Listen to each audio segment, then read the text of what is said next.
Hey,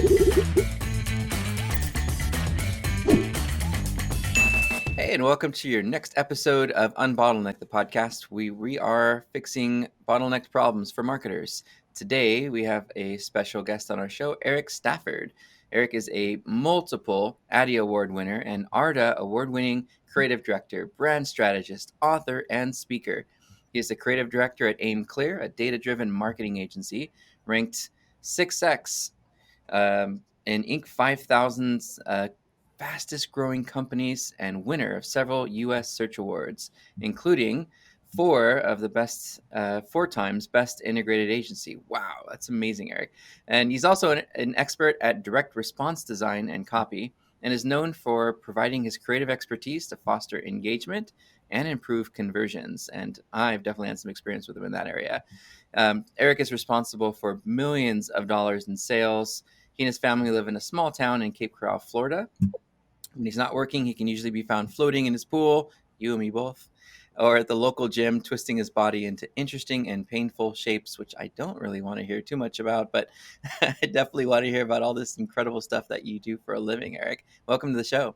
Thank you so much, man. It's good to see you. I know that you and I get the opportunity to work together on some projects, but it's nice to see you in this setting and be able to just have a conversation with you that I don't have to take notes on, and we both have walkaways and we have to circle around and follow up and get a hold of someone and do this thing and that thing.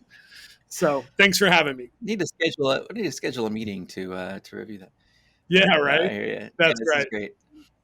And one of the favorite things I've really enjoyed is the creative process, right? Like both of us, we put our minds to to our digital marketing plan, and I'm like, okay, here's some search terms I'd like to appear for based on how people are using the internet, and here's some things I think could happen. And then all of a sudden, a light bulb goes off, and you're like, all right, here's what we're gonna do, and then like together we come up with something that does incredible. Now, I don't know if it's been, I think it's been 3 or 4 accounts now that we've worked on where you've more than doubled the conversion rates. And every time, and of course we're during a pandemic where clients were like, I'm still not getting a ton of leads. Well, nobody's searching still, but the leads that you are getting are twice as many as what you had before we did this redesign, before we did this rebuild, and haven't had a single client come back and say, no, yeah, I guess you're right. So it's like they know when they look at the data that this is killing it. So how did you do it? How did you become such a genius at taking a site that's got a 1% conversion rate and turning it into like a 3 or a 5? How did that? What was that journey like for you? So there's several answers. It's a good question, right? There's several answers. One of them is through testing, right? You make a lot of mistakes and you learn as you go. So I've been fortunate in my career that I've had the opportunity to be in work situations with clients that are driving enough traffic that they can test really aggressively. And I would guess I've probably run 10,000 split tests over the last 5 years or so.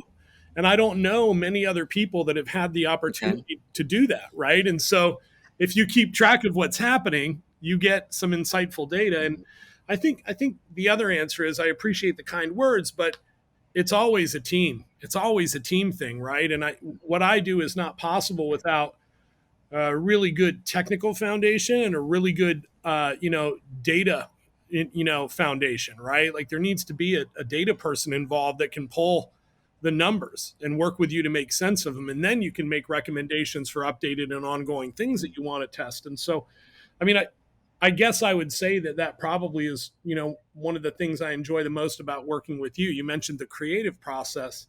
I find that, what you do specifically, and also what your company does, what I do is not possible without that piece. And I think with what you guys are so good at doing and known for doing, for all sorts of huge and amazing companies, I don't know that that's necessarily possible without the creativity of good messaging and good marketing, right? So it really is it's a marriage. I think with both sides is how you see success with that. We tell people all the time there's no SEO without UX. You can't just throw keywords on a page and go, okay, why am I not number one? Right. Yep. We've told so many clients, look, we've got all the right SEO elements here. We've got the right page name. We've got the right titles and descriptions and headings and subheadings. We've got the right, metadata. We've got the right image names and alt tags. We've even got video on the page. but it doesn't flow. It doesn't resonate with the voice of the brand. It doesn't tell a narrative. It's just SEO focal points, and that doesn't work anymore. You need to have, solid UX. You need to have a good design. And to your point, the developer, if you've got this great page and it takes 2 minutes to load, nobody's going to wait for that, no matter how amazing the page is. And you're like, all right, I've been on this page for like 30 seconds. I think their site's down. I'm going to go somewhere else. Yeah, And that signals to search engines that maybe that wasn't a very helpful page. yeah, your energy about how you view UI, UX, human factors, conversions, very similar Yeah. to mine in terms of how I view SEO, technical Mhm. development, and data. Right? Like a good example of this in my personal life is my wife Wendy. We've been married just as long as you and your wife have, and Okay. The she big is 20. so very different from me in so many ways.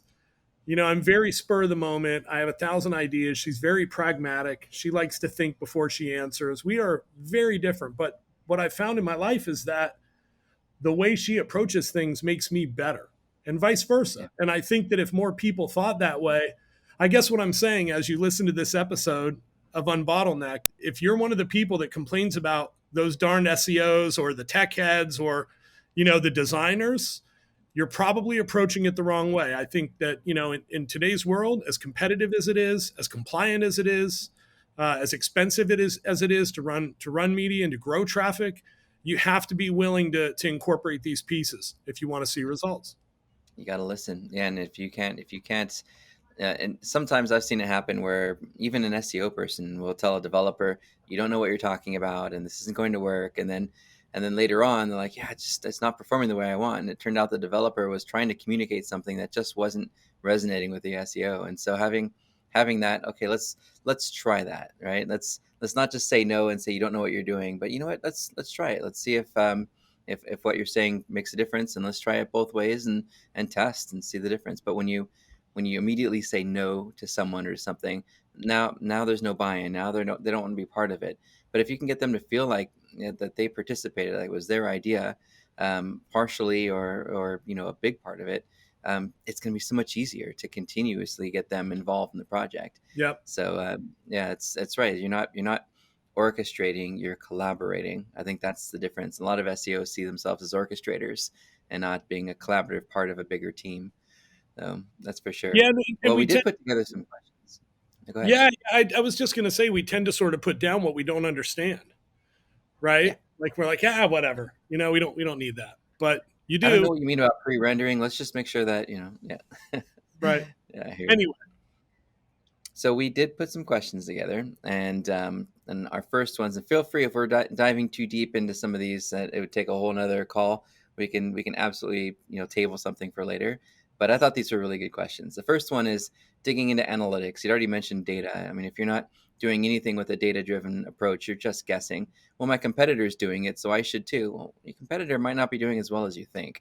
So, but when we do dig into analytics for our clients, we report in terms of conversions um, and often it follows, what does a conversion mean here? We get that from a lot of our attorney clients, for example. They don't understand what conversion is. For us, we get it, and we have kind of our own definition. But for offline purposes, the client won't count a conversion until it actually becomes a customer. So, in your term, what's your definition of what a conversion is in digital marketing? so a conversion to me, Steve, is any action that you have predetermined to be valuable to your business that you want to track, right? And I've seen conversions be incredibly different across different businesses and verticals.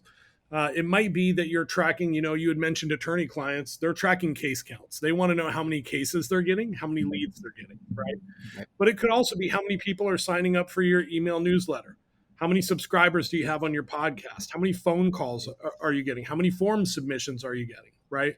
How many people are visiting one page, clicking through to the next page, whether that's an e-commerce situation or whether it's some sort of a other, I don't know, value or nurture funnel, right? Mhm. And so Yep. that would be what I would say to anyone listening would be the first step in improving your conversions is having a really good conversation with your stakeholders and with your vendors and your in-house teams to determine what your KPIs are, what you're measuring, and what the conversions are that you're after. that are going to grow your business.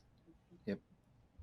It's obvious for e-commerce, right? That's like for most people, e-commerce is how much revenue and how many transactions, came from each digital marketing medium, and then setting some goals. We had last year, one of the restaurant chains we work with had a really aggressive KPI goal for this year after having such a successful online year because everybody went to delivery and takeout. And they said, you know what, for 2021, we want to retain 40% of the traffic that we gained from people who did online orders who didn't previously. I'm like, wow, that's actually a pretty good KPI goal. Normally, your KPI goal is I want to move up 15% in traffic and revenue from what I did the year before. But with the awkwardness of the pandemic and everybody ordering online for delivery and takeout, to want to retain that as we come out of a pandemic, I thought that was a pretty genius, goal, and it's something that didn't scare us, but it is going to be interesting because we're already watching month over month online orders start to go down. On average for these restaurant chains, it's around 15% month over month. That means 15% of people who were ordering online in February didn't in March. They went into the restaurant. Yeah. But the traffic's still up, but the conversion and the order numbers are down because buyer behavior has shifted, well, it's starting to shift, which is Mhm. a great thing for the world. But for us digital marketers, it's like, oh no, there goes our revenue.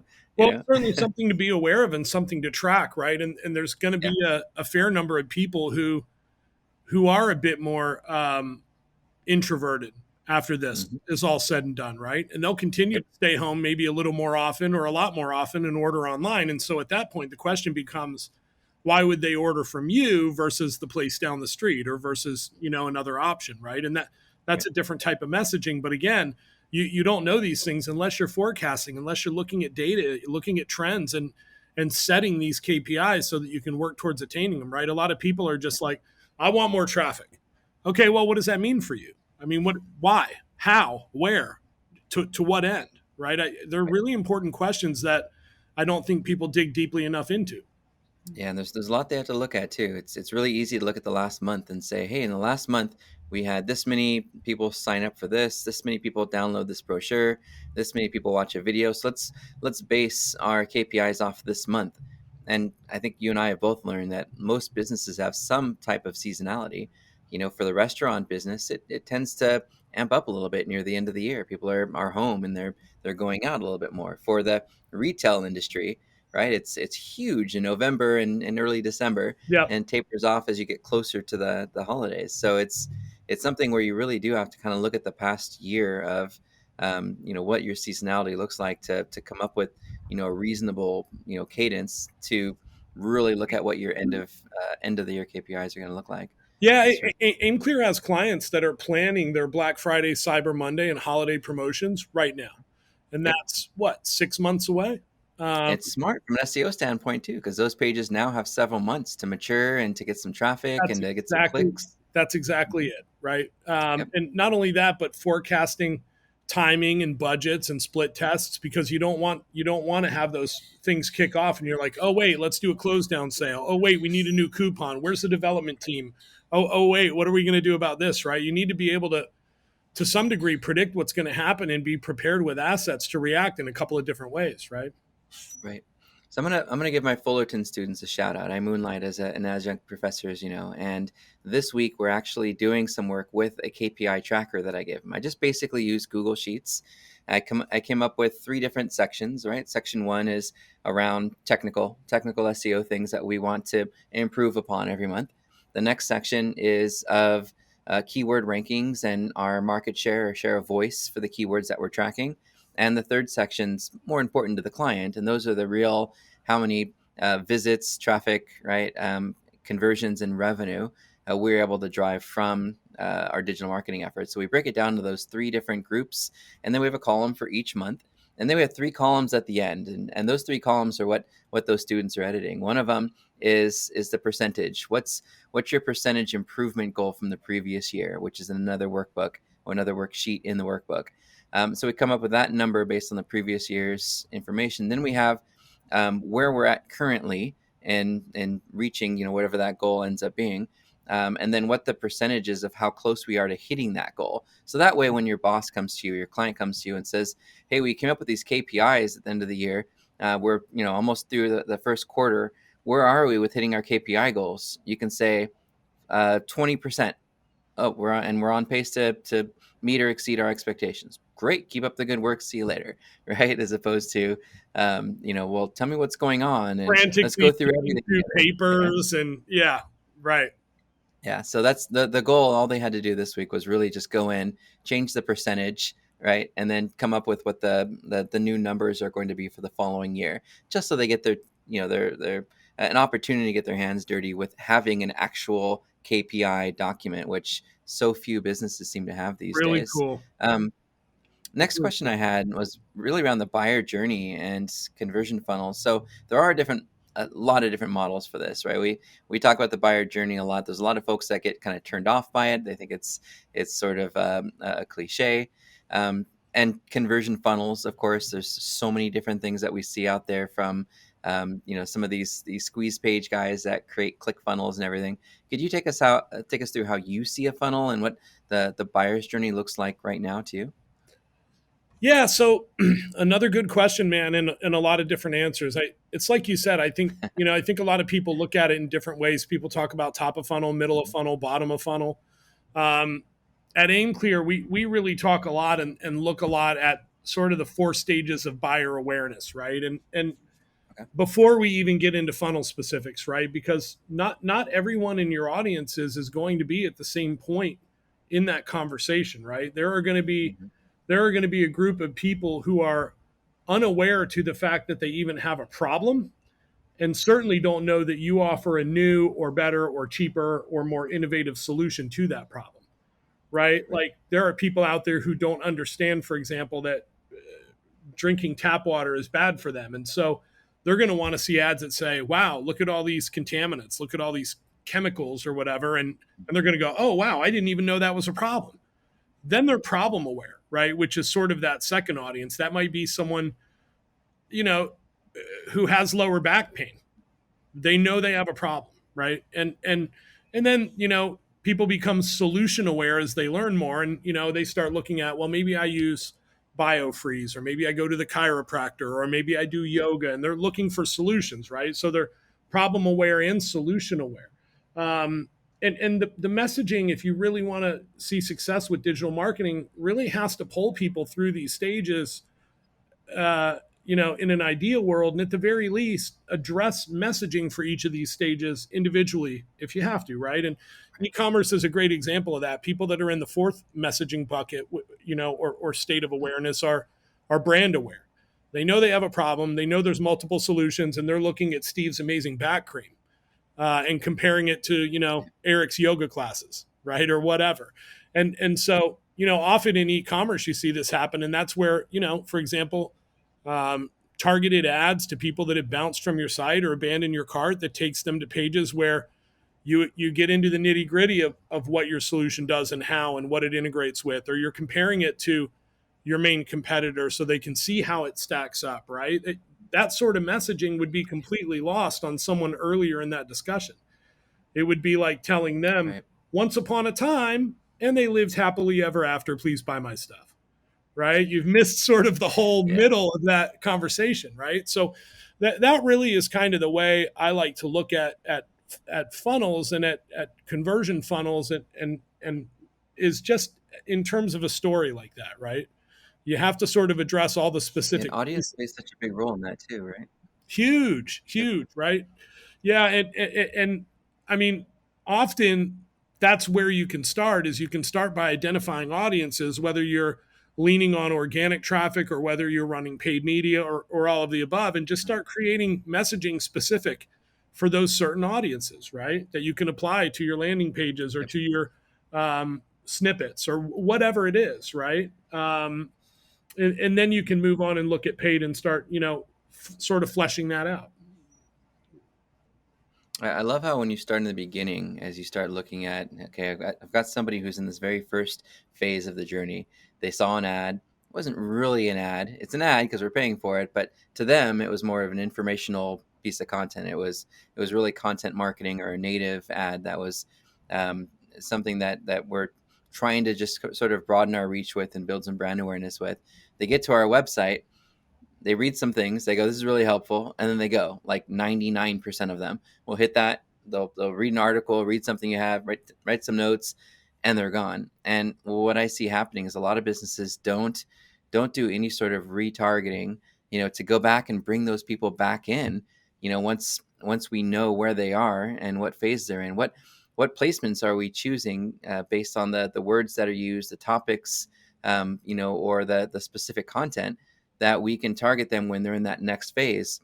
So now, instead of just giving them an informational ad, we're telling them a little bit more about the problem. Like you said, it's that next awareness phase. And I think a lot of marketers don't take that into account. They don't say, okay, I'm going to create awareness audience and consideration audience, and Yep. with each of them I'm going to use different creatives to bring them back until they become a purchaser. And then once they become a purchaser, I'm probably not going to bug them for a little while, and then I'm going to add them to my customer list, and then I'm going to import that customer list back to Google and to Facebook and sell them something else that I think they might be interested in. And I don't see anyone really doing that as well as they could be. I see It, that it, the it's savvy advertisers a doing it, huge but opportunity that I think a lot of people miss, Steve. Right, and like you had okay. said, awareness, consideration, and what's the third one? Decision. That's I often hear funnels being described that way, but I think Yeah. it's a huge miss for most marketers. In Mhm. that there's I'll give you an example of sort of social to e-commerce behavior. Right, often I'll scroll through Instagram or TikTok or something else, and if I see something that catches my eye that I like, I'll click on it, Mhm. which will tag me, and I'll start getting ads for them, right? But often what I do is Yep. I take a picture of it with my phone so I don't forget it, because I am building a Uh-huh. swipe file as a marketer, and I like looking at good marketing. And so often I'll take a picture of a Okay. sweatshirt I want or lights to hang on the lanai. And then when I have time on the weekend or when I'm have some extra money or I'm bored, I'll go through those and I'll go back to the site and I'll buy, right? The problem, though, is that in the Yep. meantime, most of these sites will just bombard me with 15% off and With it. 10% off and last chance coupons, emails, texts, ads on Yep. multiple channels, right? And, you know, one of Mhm. my mentors once told me, you got to tickle people, but if you tickle people too much, they're going to puke. And it makes you want to puke, right? It's not Right. effective marketing. There's a reason that I haven't bought, and it might be a time consideration. It might be that I prefer to do my shopping on the weekend. It might be I'm checking out other competitors. It might be that I have a concern about an API or an integration, but there's going to be something, and precasting that and getting really good at sort of future handling objections. Mhm. Really, you can use that theory to build out a really comprehensive messaging strategy. And once you have those pieces, the opportunities just pop up like whack-a-mole, right? Like you're working on a site, you see a keyword trending or something that a competitor's doing that your client's not doing. Oh, Mhm. wow. Lo and behold, shockingly, we have a ton of great content that matches that, Yep. right?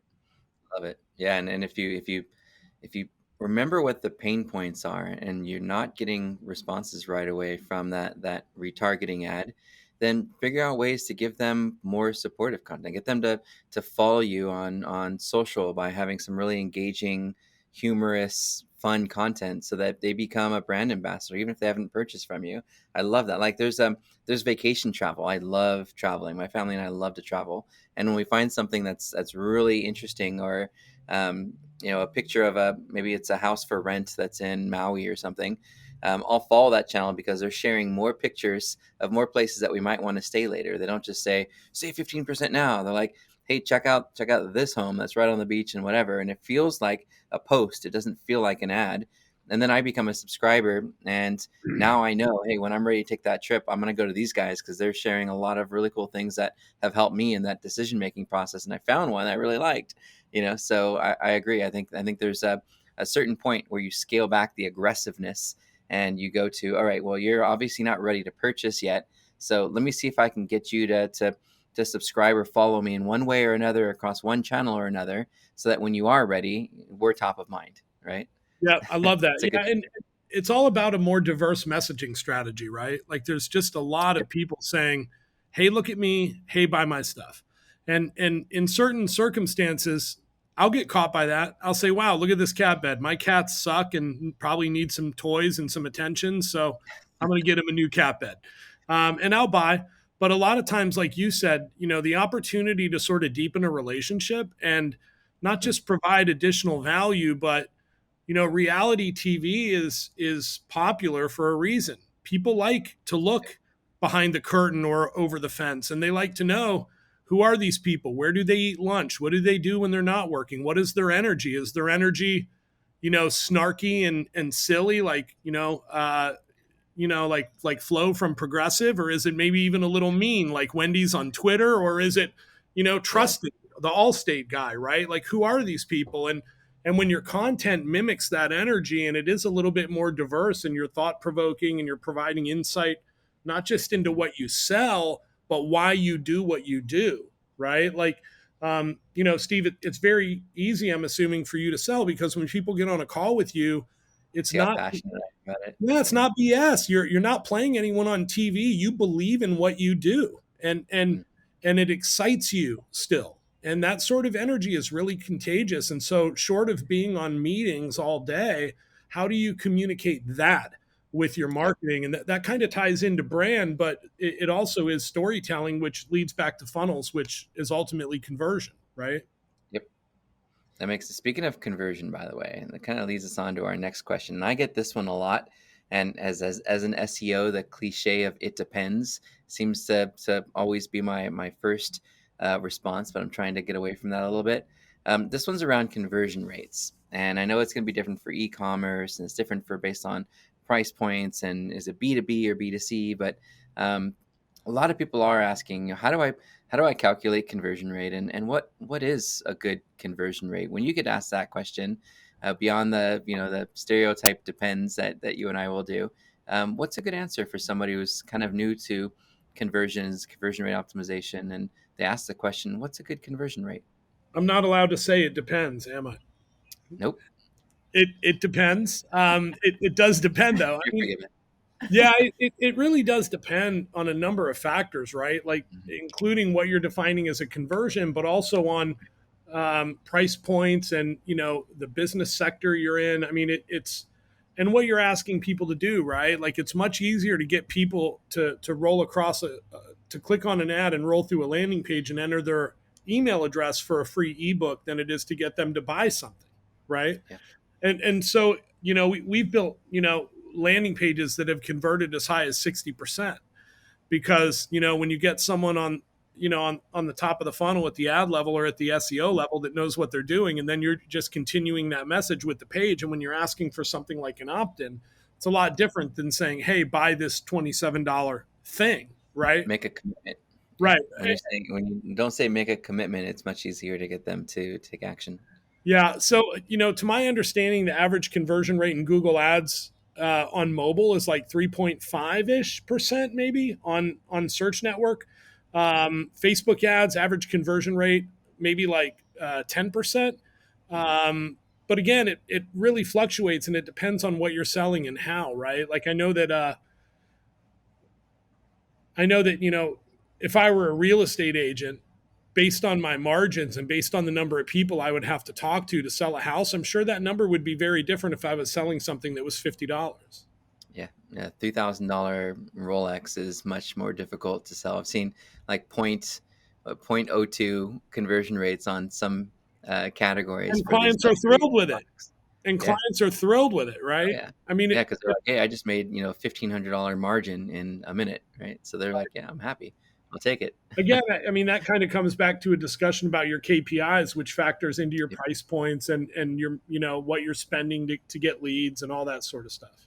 So that comes down to what my answer has been to a lot of clients who've asked, and in many cases, what I'll say is, what's a good conversion rate? It would be better than what it was last month. So Right. that's it. How do we improve our conversion rates this month? Did we do something with speed? Did we reduce some things that people weren't clicking on that were just distracting them? Yeah. What did we do this month that improved conversion rate? Even if it's 0.0001%, if you have green arrows pointing upwards, you're doing something right. So I think the right way to look at conversion rate is, one, what's our baseline? What are we converting right now? And Yep. then come up with a goal. And that way, by the end of the year, you're hopefully getting close to hitting that goal, or whether they say if you shoot for the moon, even if you miss, you end up in the stars.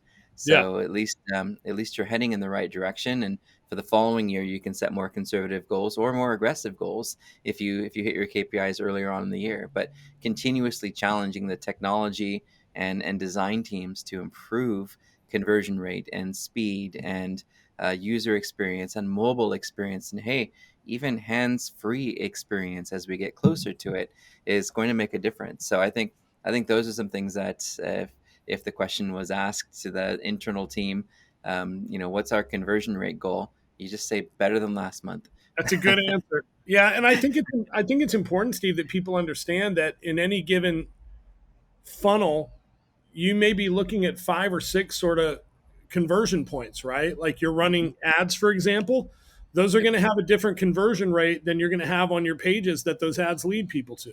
When they get It's to true. those pages, there's going to be a certain conversion rate of people that click and add things to cart. Then there's going to be a certain conversion rate of people that abandon their cart versus those that complete their order, right? So I think it's important to really identify what you need to track because all of those breakpoints are opportunities, really. Yep. And every For single one of them deserves their own audience too, that you put into your Google and your Facebook, like we mentioned earlier. Whether they're cart abandons, whether they made it through the cart, whether they made it to a certain page that doesn't have a lower funnel intent. I think every single action somebody takes helps define their audience, and putting them into those audiences is it's just so few businesses do that, and it's easy. It doesn't cost you anything. You just go to That's your ads account and just add it.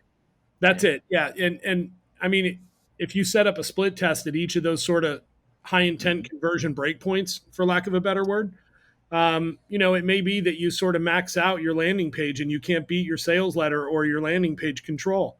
That's fine. Try and beat your ads. Oh, Yep. and if once you get that dial in and you can't beat your ads anymore, backtrack down the funnel and look at adding an upsell and increase your average order value, right? Or look at the bounce rates from the cart and look at your follow up email sequences. There's always opportunity, and but that does sort of infer that you're split testing. And as you listen to or watch this interview, if you're not split testing, as my grandmother would say, shame on you. Shame on you for Yeah. not split testing. It's found money. Yep. It's funny to me when I think about how well remarketing does just in general, right? Somebody got to a page they didn't purchase. They got into the non-converters audience that you created. You bring them back, but what I find is so many advertisers bring them back to the same page that didn't convert the first time.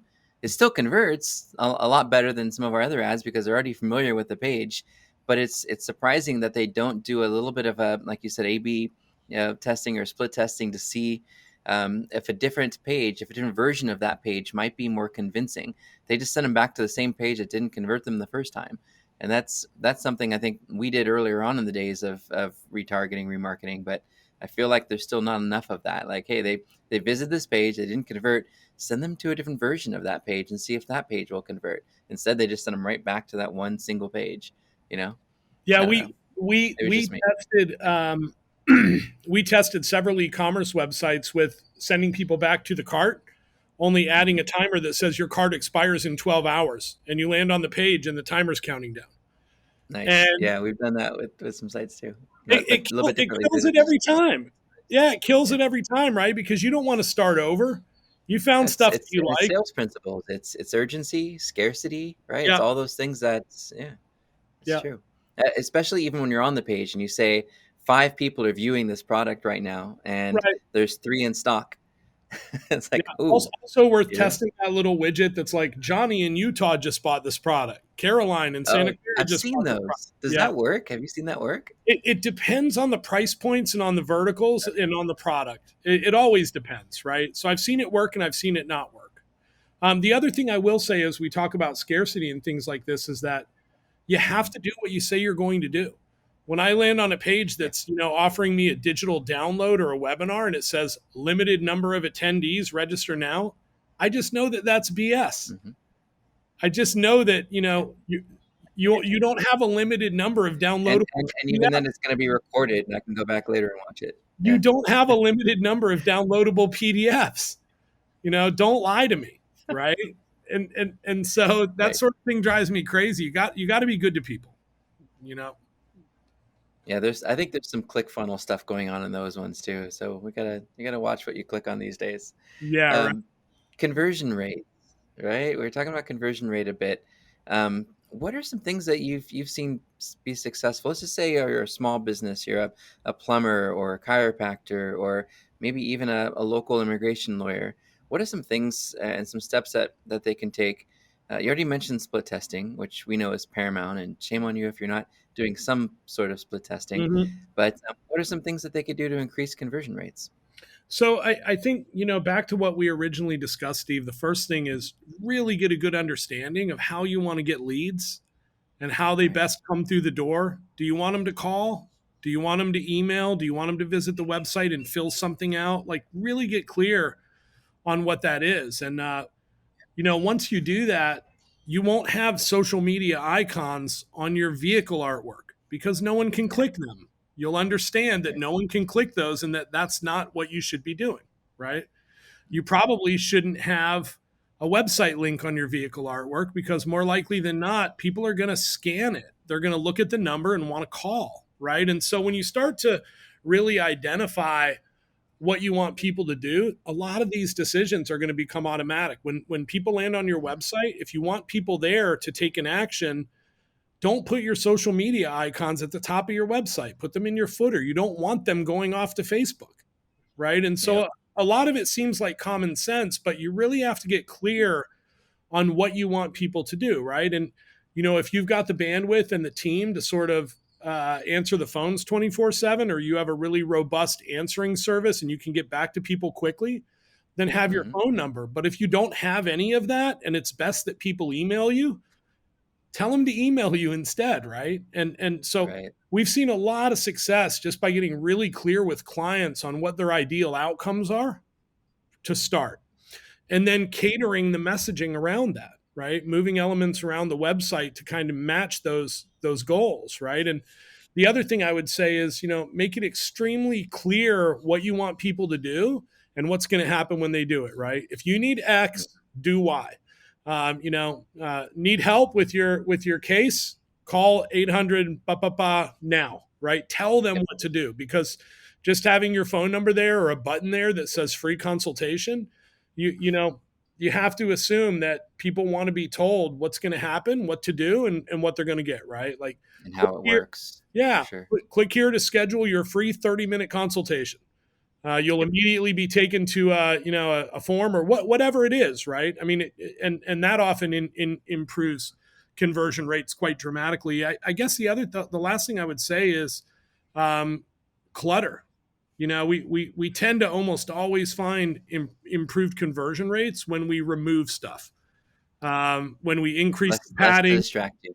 that's it, right? Increase the padding, increase the spacing, increase the font size, remove 7 or 8 of those gifts that you love so much, or whatever it is, right? And just make it very, very straightforward for people. You know that slider that nobody's clicking on, those tiny little buttons that don't work on mobile anyway. That's the kind of thing that's just distracting and takes you away from it for sure. I've seen that so many times. Just get rid of the slider and watch what happens. Yeah. So, A good way to look um, at it is to think about, like, what would you want ideally someone to do when they interact with your business, and how. So whether that's with your business card or your vehicle artwork or your magazine ads or your website, whatever it is, what do you ultimately want them to do and how? Do you want them to call? Do you want them to email? And what do they get out of it? What's going to happen for them, right? I know AimClear put out a newsletter recently and it's probably you that threw this together, but you showed that most people like to see that when they hit that web page, that call to action sort of front and center, like right there. You know exactly what you need to do. There's some text and there's some things going on that you can read and see, but the user immediately knows where they should click. And then together, we worked on a few sites where we actually put some sticky buttons for mobile users right there so that they don't have to scroll to figure out what they're supposed to do. They know as they're consuming the content what the action is because it's the first thing they see that isn't going anywhere. It's like right there in the footer. Do you want to call us? Do you want to chat with us? One of those kind of two things. And we saw the same thing with one of the restaurant chains when the pandemic started and everyone was ordering online. We simply changed their little directions button at the bottom to include start order. and almost immediately saw, significant increases in the number of online orders because it was so easy to find. It didn't move. It was right there in thumb's reach. And I think we saw that even recently with one of the clients we were working on together. We saw, over a 107% lift in conversion rate simply by making those call to action buttons front and center. Mm-hmm. Yep. And high contrast. I mean, if you love blue and your website's blue and hey, why are you laughing? I'm not talking about your site. I'm talking about other people. Like my Let's site's say, blue. let's say green. If you like, all right, green might be a bad example as well. Let's say yellow. Let's say that you like yellow. If your entire brand's yellow, that's great.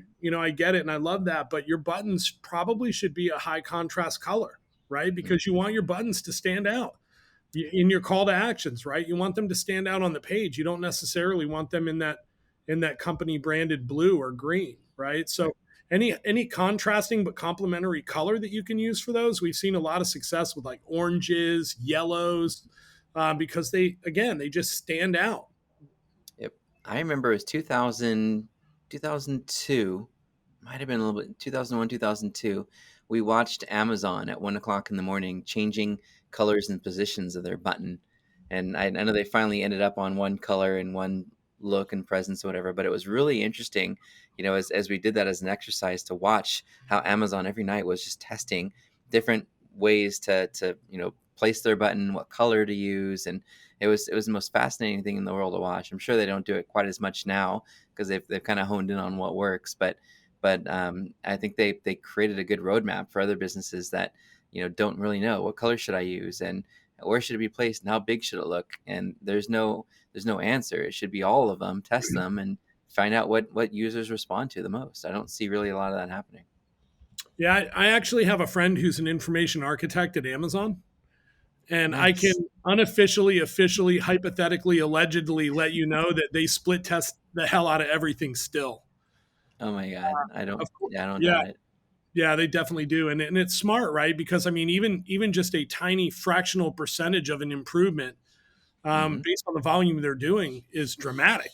It can result Yep. in a huge wins very Oh, quick. we talk about how much traffic they get. I mean, yeah, just millions of dollars a day going through that site. And you can imagine what being able to make a purchase faster could mean in dollars. Yeah, So, yeah, and that, I got a fun one for you if you're up for it. yeah. Something that I have at home on my wall, thanks to a amazing artist friend of mine who I'm talking to right now, has a background in art, and you've immersed yourself in creative endeavors and enterprise through the year. What do you recommend for creative teams and creative directors and creative writers in order to produce truly persuasive content that leads to results?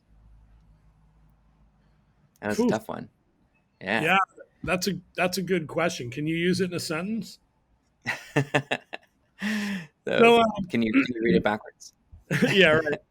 So yeah, I mean, I always cringe when I hear people talking about creating content because it Hmm. it sounds like work and it sounds like it's something you have to do as a job that no one's going to like, Yeah. or listen to. You're like, oh, I got to take the trash out. I got to create content, and I I can't just guess write an article. I have to write persuasive content. You know? yeah, yeah. I guess really some of this kind of comes back to brand voice, and it's much easier to, excuse me, it's much easier to be yourself than to play someone on TV. And Right. so if you've sort of created this brand where you're, SEO Steve, and I'll tear down your site, and you're this tough, loud, abrasive wrestler guy, you're going to Uh-huh. struggle to create content if you're not that person in real life, right? I mean, True. and so I think that I think the closer you Authenticity. yeah, Okay. that's it, right? I think it makes it much Yeah. easier to communicate. And conversely, if you're not comfortable on camera, I don't care how many experts tell you to start a YouTube channel, you probably should not be doing that, right? Mhm. I mean, if you or if you're in a It'll larger be org, cringeworthy, right? well, not only that, but you won't enjoy it, and it will be like taking the trash out, right? And so if you're with a bigger team, I would really look again, like when we talk about conversions and looking at ideal outcomes. Similarly with content, you know, what is your bandwidth to create content? How does your team most effectively produce content? Are you guys writers by trade naturally? Do you like writing? Right. or or do you prefer video, right? And I think these are questions that a lot of businesses just sort of forget to ask themselves. They're like, we need to be on This is what Twitter. we have to do. Just do it. Yeah. Right. And so I think really looking at how you individually, or, if you're, a solopreneur, or the face of your brand, or you as a company are geared Mhm. and set for creating content. And that's a great starting point to work around that. Right. And when you factor in authenticity and you start looking at, what are the channels we would be on to reach these audiences that we want to communicate with in a way that they're going to respond to, but also in a way that we can effectively continue to produce content without Yep. feeling like it's work, without burning ourselves out, right? Because when you do it right, it should be a joy. It should be the best part of your day, right? Like I've been looking forward to this interview all day, because I love working with you. I love counting on you as a friend, and I love the work our companies do together, and Yep. podcasts And we're and both passionate. Yeah, well, we love that's we it. both We get to embrace talk that about passion. marketing for an hour, right? So is this producing content? You know what I mean? Right. It's not, because we put some thought into how that might actually work. Yep.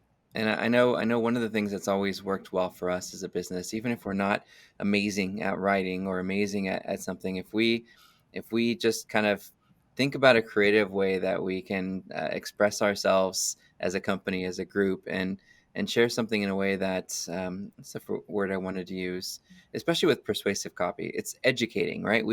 We might not be able to say, here's why you should buy our service, but we could say, here's what kind of here's what you should be looking for in this type of service, and how we offer that and how some other folks might not, right? And that way you're educating, which you probably are passionate about because you're good at what you do.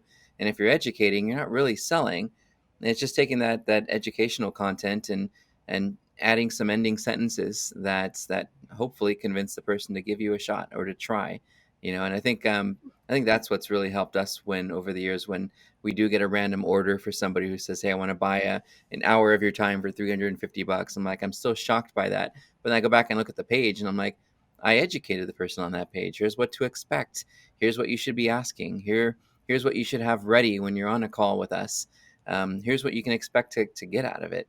And I feel like a lot of it's really just educating the client more than it is trying to sell them. And that way you don't really have to sell them. They're educated enough that they trust you and they want to buy from you.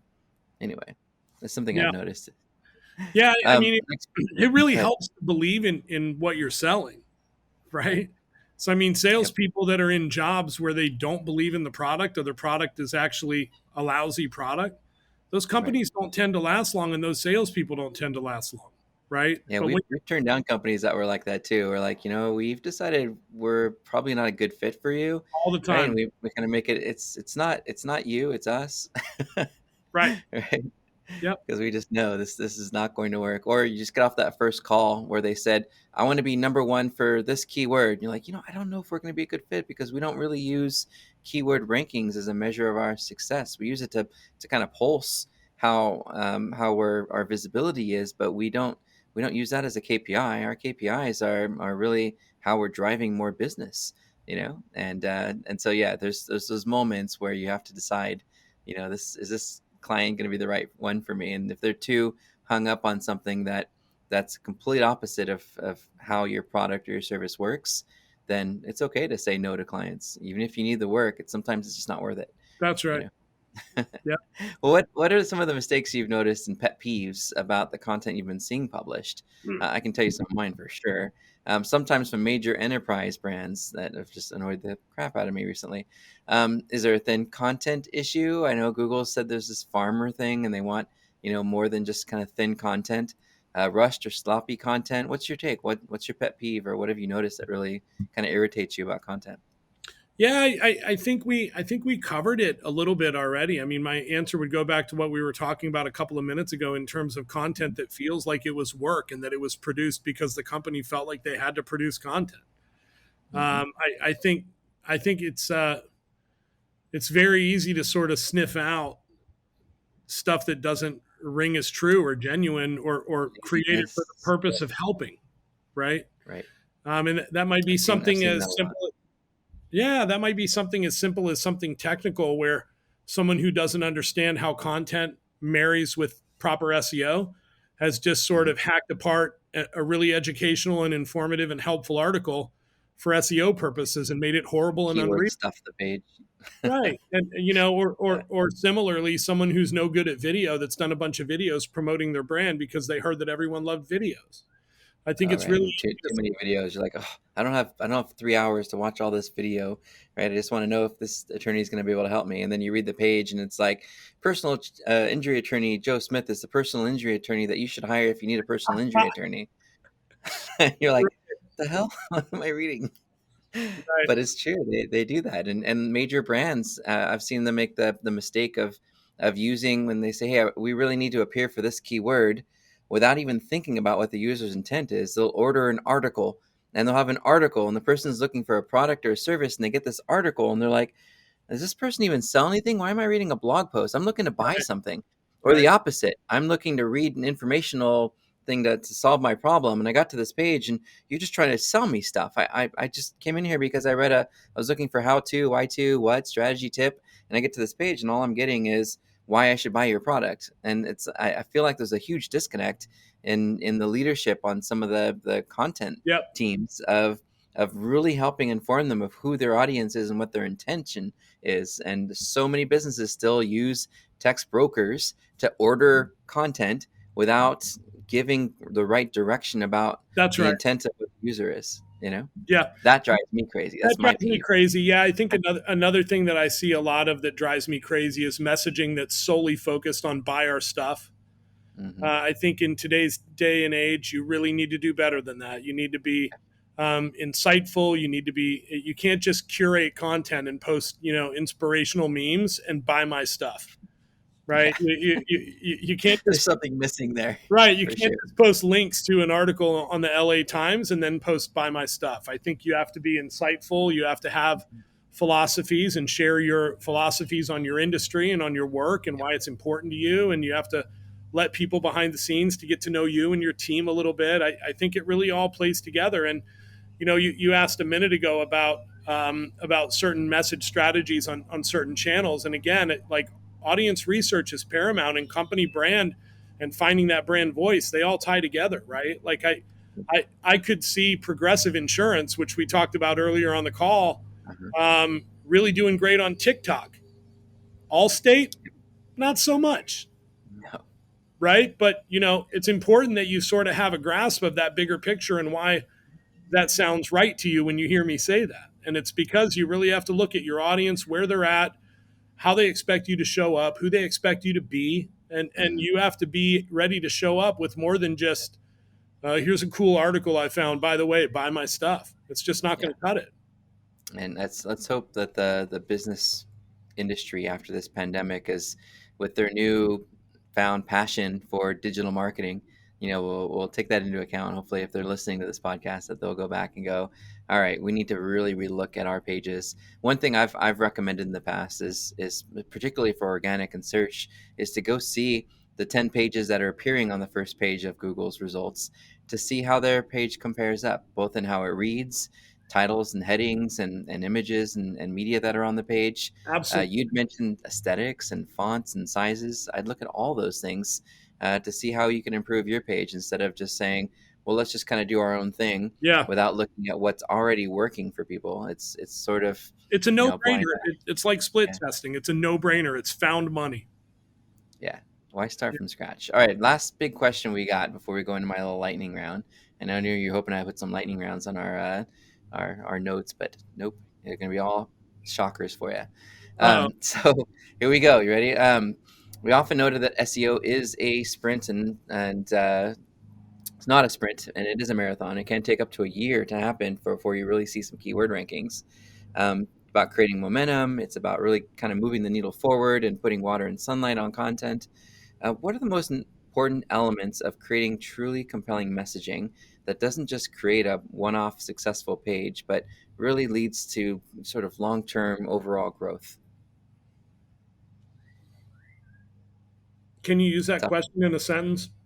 Absolutely. So, what are the No, most no, important elements I think it's a of real compelling messaging? yeah, it's a really good question. Um, Uh-huh. Man, there's so many. There's so many different pieces that you can factor in to your messaging to really make it compelling. I would say start by really understanding sort of the seven core plot types that Okay. everyone on the planet is super familiar with. Never heard of that. Okay. No, um, No, I've never yeah, heard of it. yeah, and then the book Persuasion by Robert Cialdini, Okay. mentions scarcity, and it mentions some of the other sort of core drivers for how Mhm. people can be persuaded. I think Okay. starting with those would be a really good way to start to understand how your messaging can sort of fall into cadences and rhythms and lean on certain things that are sort of proven over time to work really, really well. You had mentioned scarcity. Mhm. Another one I'll mention is called the Zeigarnik effect, which Okay. I'll tell you about the next time you have me on your show for an interview. Deal. Sounds good. Sounds like a game plan. That I can. actually is the Zeigarnik effect, right? And when I was a kid, the Batman television show used it perfectly. At the end of every episode, Batman would be hanging over a pit of boiling lava, and they would say, Stay "What's going tuned. to happen? Will he Stay escape? that See shuttle. you next week." Right. And so I think there's Yep. certain ways that you can do that. People expect things in numbered lists 3, 5, 10.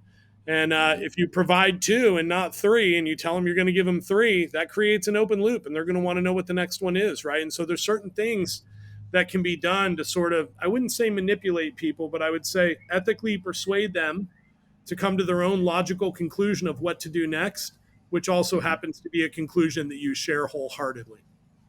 I believe that, and I think a short sort of hack or starting place that businesses can look at is look at customer reviews, right? If you look at what customers are saying about you, they're kind of creating your messaging for you because they're telling the world what they think of you, and they're using words to describe who you are, your products, and if you take all of that into account and you spit it back to the world and say, this is what the world thinks of us in a way that says this is hopefully what you will enjoy from us because this is what other people do.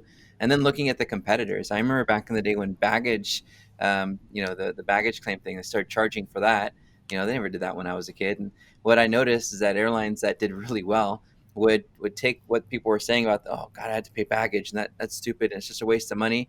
They put right on the front of their homepage, no baggage fees, right? They immediately identified the pain points of what of reasons they were frustrated with their current choices, and they turned that into their messaging to say we're different, we understand your frustrations, and we're not going to be part of it. And I thought just looking at your own reviews and what people are saying and what people are saying about the competition can help you to put some of that messaging together if you haven't really done a Absolutely. whole sort of branding exercise. Absolutely. Yeah. And I think it's equally important that you send out surveys and ask your audiences what they actually think of you, because, Mhm.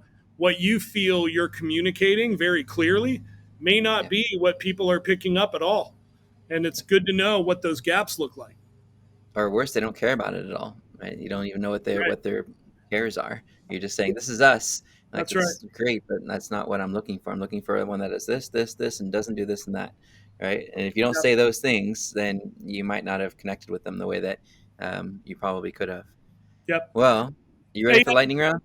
I am. But before I do that, you had mentioned that you'd not really heard of the seven sort of basic I prototypical hadn't. plot That was a types. new one. Yeah. Um, I'll send you a book, but for everyone Okay. listening to this episode of Unbottleneck, I would encourage you to Google it and look it up and think about it, because there are sort of certain plot types that have been used over and over again over time to tell stories, and everyone is subconsciously very comfortable with these plot types. And when you can apply them to your marketing, you're going to see really good results, right? I won't share all seven of them with you, but one of them is rags to riches, which of course, Aladdin, right? Or other stories of that nature. And one of them is overcoming the monster. And you Hmm. see this a lot, in medical marketing, where the monster is some giant industry, or, this industry is out to take advantage of you, or it's some huge disease, cancer or whatever, right? So it's the seven plots. What's the phrase? I Seven would I would plots. Google like seven basic plot types, Okay. something like that. I'll Comedy check it out comedy for is sure. one of them. Yeah, it's very good stuff. So I'm gonna pull the Zeigarnik effect on everyone and ask you to look it up yourself to learn the other four. That sounds like a challenge. All right, here's our lightning round. You ready? Yep, let's do it. Number one, what is your favorite tool that you like to use when you're doing conversion rate testing? Oh boy, there's so many. I'd have to say right now at the moment it's Hotjar Okay. because I really like to look at scroll depth and Nice. page depth and where users are dropping off pages, Oh, okay. especially on mobile. I think it's really important on mobile, right? Because any page you've got on your website, even if you optimize it for mobile, it's going to tend to be longer, Yeah. right? Because it's more narrow. And so I'd have to say that would be my answer, Hotjar. All right. Who should we be following on social if we want to kind of see what's being talked about and shared and sort of, virtually pick the brains of the experts out there? Who are your top two or three social media profiles that we should follow? Obviously you, right? And we got to make sure we get your Twitter handle in here. But who else? Who do you follow that inspires you and helps you get better at conversion rate optimization? Oof, boy, there's so many. I'd have to start with Marty Neumeyer, who is the Okay. author of a book called The Brand Gap. Mhm. In terms of conversions, I might say follow Justin Christensen, who runs an agency and wrote a book called Conversion Fanatic. I think he's a good follow. And then let's see, a third one that I follow that I really get a lot of inspiration from. I'm going to say a copywriter I've known for years named Chris Haddad, Hmm. who Okay. writes primarily in the online dating space. How to Okay. text your wife back, how to save your marriage, that sort of stuff. I've seen some stuff like that on social. I wonder if that was the same guy I saw. He That's so he interesting. writes publicly as Michael Fiore, but Okay, he is a extremely skilled copywriter. outstanding. So thinking about just everything that you've been doing and how you've been helping the industries, and there's moments where you're you're talking to a client and you want to give a reference, like this site always converts great or has the most simple UI. What are some of your favorite sites that you refer to often when you're talking to clients and giving them examples? Yeah, it's a good question. I mean, they're always different, right? Based on stuff I come across, and also based on the vertical or industry. Are there a It few that you find that you're referring to often? Like I used to always refer to Neil Patel's high converting landing page example, well, Yeah, years ago. Yeah. yeah. I know that Justin Brook had the ultimate landing page at one point, which Okay. was one that we had also, split tested the heck out of, and got to a point where it was our control in a number of different verticals as well, and it just so happened to be very similar to his layout. I think that's probably worth looking up. That's Justin Brook from Ad Skills, Okay. the ultimate landing page. Amazon. You got to look at what big players are doing when it comes to e-commerce. Amazon, Target, Walmart. When you look at their sites, you can start to see what they're learning from each other. And I would definitely Yeah. apply that to your business if you're in e-commerce. Got it. And if somebody wanted to have a career in conversion rate optimization and they looked at you as the person that they want to be like, what are some things that they could do to fast track their way into being an Eric Stafford? Yeah, I would read a lot. I would read a Okay. lot, and books about copy, books about visual design, direct response copy, direct response design. The Gary Halbert letter is a great resource. Okay. Years of newsletters he wrote about the art of writing direct mail Hmm. that are all archived online for free. Very worth reading. The other thing I would say is get yourself into a position where you're working for or with someone who has enough traffic that you can start testing things. Because that Okay. really is, I would guess you would And probably say that's one of the secrets to your success as well, right? Test, and make oh yeah. mistakes, and I've hit that 10,000th hour, as they say. Yeah. yeah, yeah, learn as you go, right? Test, test, test. Are there some conferences that you recommend for folks that are really into user experience and conversion rate optimization that you enjoy attending? I like I'm sure they're PubCon virtual just now, but because I'm the only one there that talks about this sort of thing. okay. No, I do love PubCon. They talk a bit about social and about content, but they don't talk a lot about conversion. Yeah. I like Digital Marketer is a great conference. It's a big Hmm. conference, and they tend to have sessions that talk about conversions, copywriting, storytelling. So I like that conference as well. Cool. Right on. Well, those are my lightning round I got questions. to tell you, Eric, man, I thought the lightning round was going to be like, "What's your favorite John Cusack movie?" Or like, Well, we like already know that one. It's the same as everyone's, right? What is your favorite John Cusack movie? say anything. There you go. So I got to get you the big radio and the trench coat, and Right, you'd be rocking. right. I'm showing my age, but yeah, it's a good movie. We'll definitely have to save that for the next one for sure. Well, Erik, this has been amazing. What are some ways that people can get a hold of you if they'd like to, follow your social or pick your brain or maybe even hire you and name clear to do some conversion rate optimization or web design? What are some ways they can get a hold of you? Yeah, I'm not super active on social at the moment, but you can definitely find me on Facebook, LinkedIn, Instagram, and Twitter under my name, Erik Stafford or Erik D. Stafford. Best way to With a probably, K. yeah, with a K. And you can also catch me at aimclear.com is probably the best way to reach me. Awesome. Thanks, Erik. Thanks for being on our show today. And guys, thank you for listening. We'll see you on the next episode. This has been Unbottleneck with Steve Wiideman and Erik Stafford. See you guys next time. Thanks, Steve.